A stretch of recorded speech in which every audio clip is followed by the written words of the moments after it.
مولاي صل وسلم دائما أبدا على حبيبك خير الخلق كلهم مولاي صل وسلم دائما أبدا على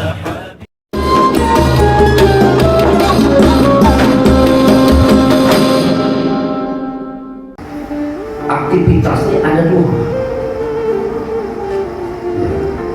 Yang namanya manusia hidup di muka bumi ini pasti melaksanakan aktivitas.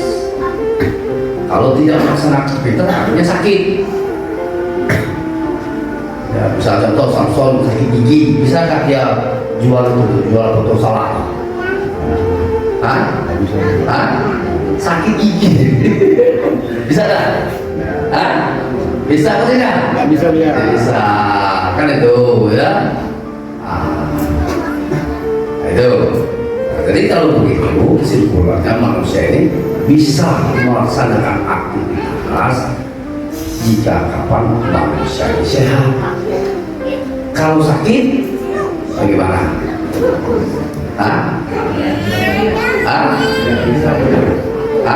Misal Samson kepala sakit. Ya, kalau sakit itu putar-putar. Ayo Samson, ayo kita jualan sana. Dan along. Ya benar. Nah, jadi kapan manusia dapat melaksanakan aktivitas, kapan manusia itu sehat. Kalau sakit, tidak bisa.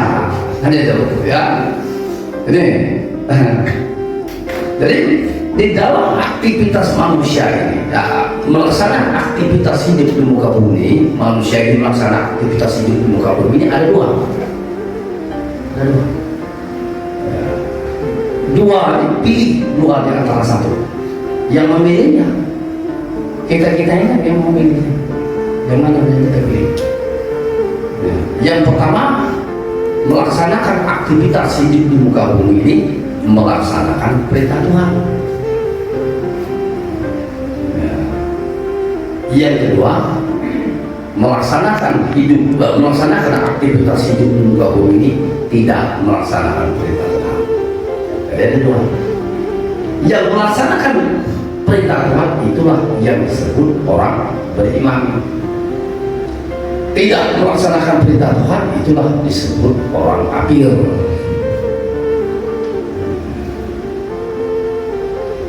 Itu.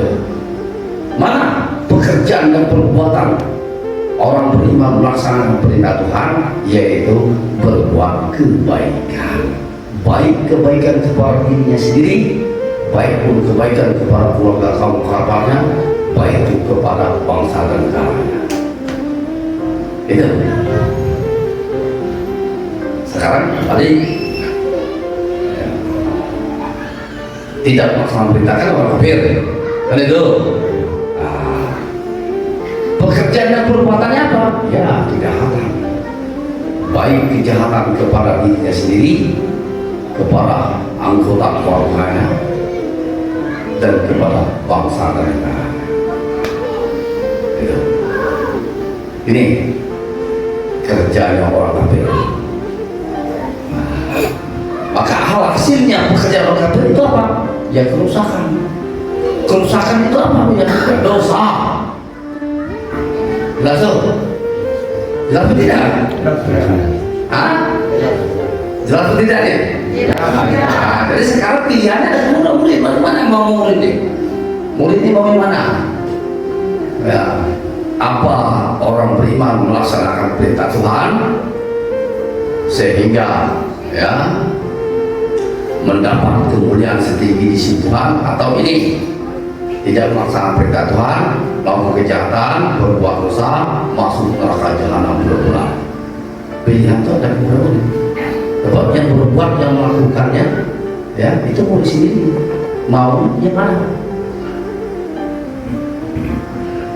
Rasa. Jadi pilihannya apa? Yang mana maunya?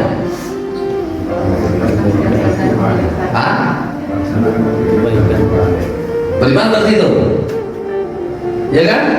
Yang melaksanakan perintah Tuhan orang beriman. Maka dalam Quran, hai orang-orang beriman, hai orang-orang beriman, kan itu?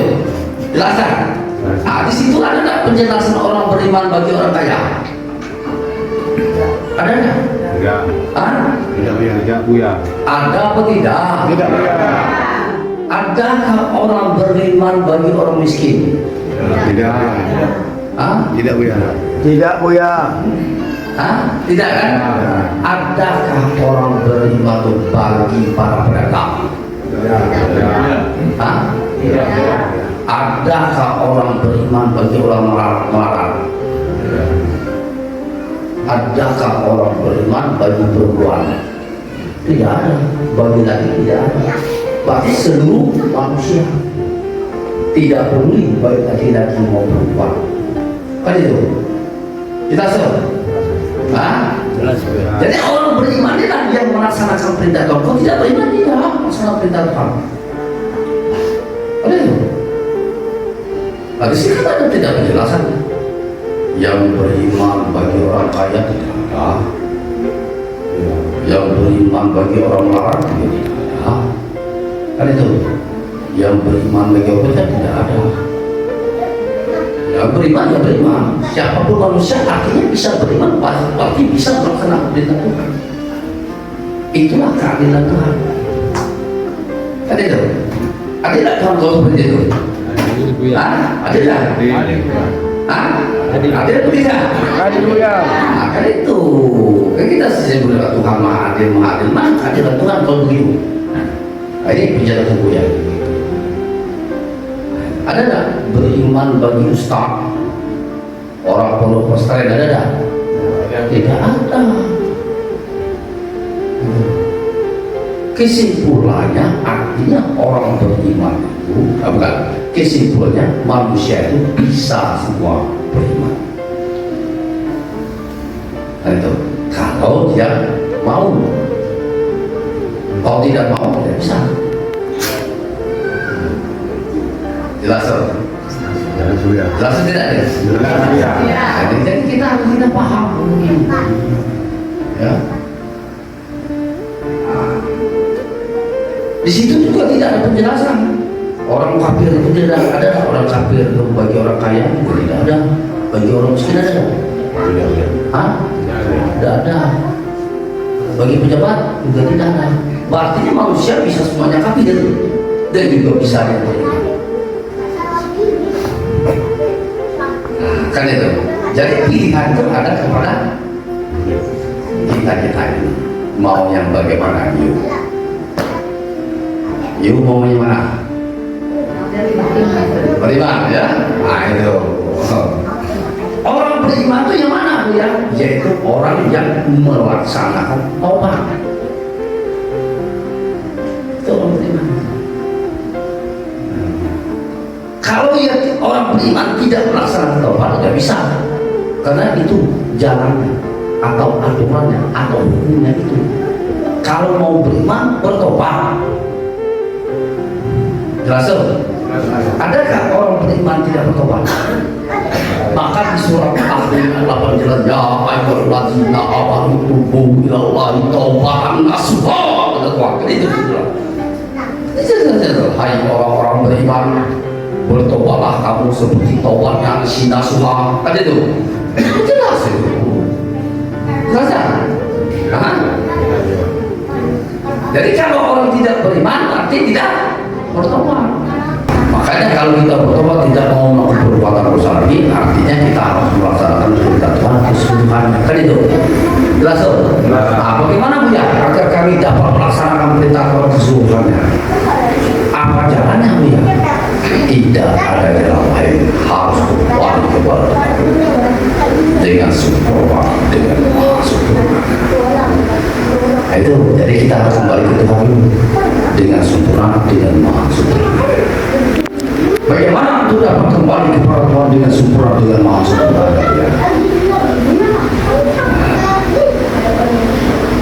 Dengan cara tidak ada cara lain terkecuali syukur. Lalu suluh. Paham dengan suluh? Kalian kan sudah bersuluh kan? Ya kan? Suluh.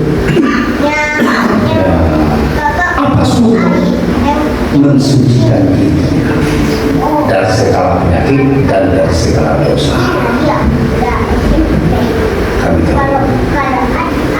jelas loh, dari segala penyakit, dari segala dosa kata orang itu sakit.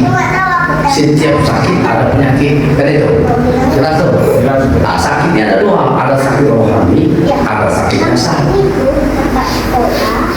Kalau sakit rohani itu kan tadi tidak melaksanakan perintah Tuhan.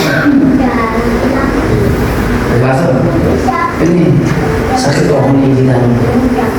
Nah, jadi setiap sakit itu jelas ada penyakitnya. Jadi bagaimana untuk mensucikan segala penyakit dan segala dosa ini? Itu jalan syurga. Kan itu? Jelas jalannya syurga. Jelas ada syurga nih. Nah, jangan kita lagi ya. Apa paham dan syurga? Ya, syurga jalan. Nah, makanya penyucian dalam syurga. Pertama, mana?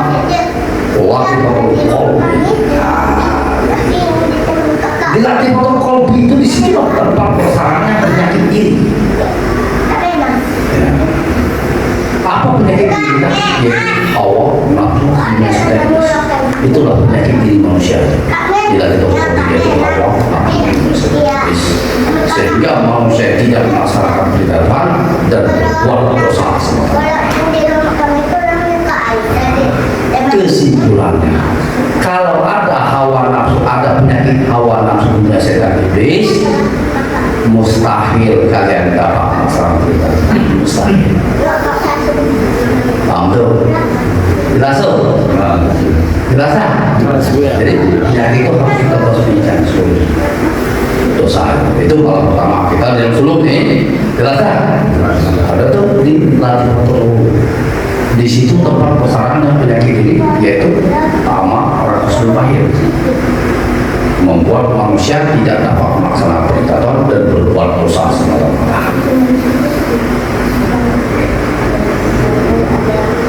Jelas?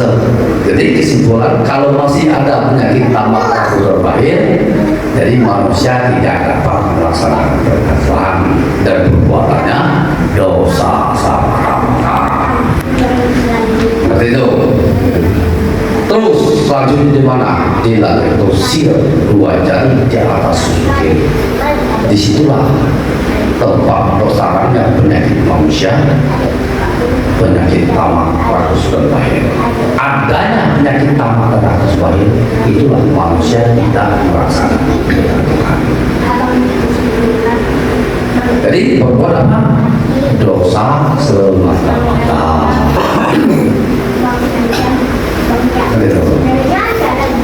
Dan terus lagi di mana? Di dalam akhlak, di tengah-tengah dada. Disitulah tempat bersarangnya penyakit manusia, yaitu sifat yang kealpaan.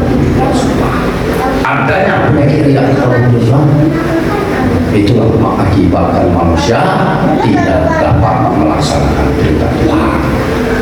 Apa? Perbuatan dosa semata. Langsung. Jadi kalau tidak melaksanakan perintah Tuhan, ya berbuat dosa. Itu kan pasangan itu. Paham tuh? Dosa. Nah, udah terus lagi. Di mana? Lalu dua jari di atas susah. Disitulah tempat bersarangnya penyakit manusia. Apa itu? Yaitu hasad dan munafik. Adanya penyakit hasad munafik di dalam diri manusia, itulah manusia tidak dapat melaksanakan perintah Tuhan, artinya berbuat dosa semata-mata. Rasa kembali lagi setelah itu langsung di mana? Di otak. Otak itu apa? Ya, itu otak bahasa kita. Kalau bahasa Arab, dama. Kalau dalam ilmu tasawuf, nafsu nafiko. Disitulah tempat meletak penyakit manusia, yaitu berpikir berlebihan dan menghayal, sehingga manusia tidak melaksanakan perintah Tuhan.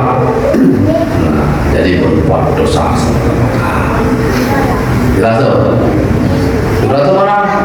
Ke seluruh jasad kita. Jadi kalau jasad itu, disitulah tempat bersarang penyakit manusia, yaitu sifat jahil dengan kelalaian. Adanya penyakit jahil dengan kelalaian, itulah manusia tidak melaksanakan perintah Tuhan, berbuat dosa semata-mata. Jelas tuh? Jadi yang penjelasan mulia itulah dosa-dosa besar yang mematikan kita, tidak bisa berbuat apa-apa, yaitu tidak bisa melaksanakan Tuhan. Jelas tak? Nah, maka di dalam surga disucikan. Kalau disucikan dihapuskan, paham tak? Dihapuskan atau disucikan. Nah, kalau sudah suci atau sudah habis penyakit itu, sudah hapus dosa, maka syukurlah diri kita di sisi Tuhan. Kalau sudah sempurna kita di sisi Tuhan, barulah kita kembali kepada ya, dengan Tuhan, kembali kita dengan Tuhan dengan Maha Sempurna.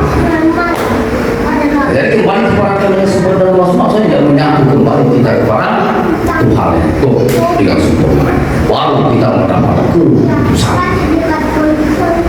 Jelas keputusan apa? Keputusan pertama, sempurnalah iman kita. Yang kedua, ya, sempurna. Yang pertama tadi sempurna agama kita. Yang kedua, sempurna iman kita. Yang ketiga, tegaklah seluruh ajaran Tuhan di dalam diri kita ini. Yang keempat, seluruh perintah Tuhan dapat kita kerjakan seluruhnya. Kenapa? Ya karena tidak ada penyakit lagi. Kita sudah sembuh sudah. Kan itu jelas. Itu keputusan kaji. Mengerti itu jelas. Lalu tidak? Paham tidak? Kembali kepada kita yang sudah sembuh. Dari penjelasan Tuhan yang menyatakan dia cocok tak dengan kalian? Cocok? Betul? Artinya seluruh perintah Tuhan harus dan silakan kerjakan seluruhnya. Ya. Iya Buya. Ya. Betul. Ya. Ya saja orang ada kejujuran. Ya. Paham betul? Ya. Jadi kita harus kerjakan seluruhnya. Kan itu? Paham tuh? Ini yang kita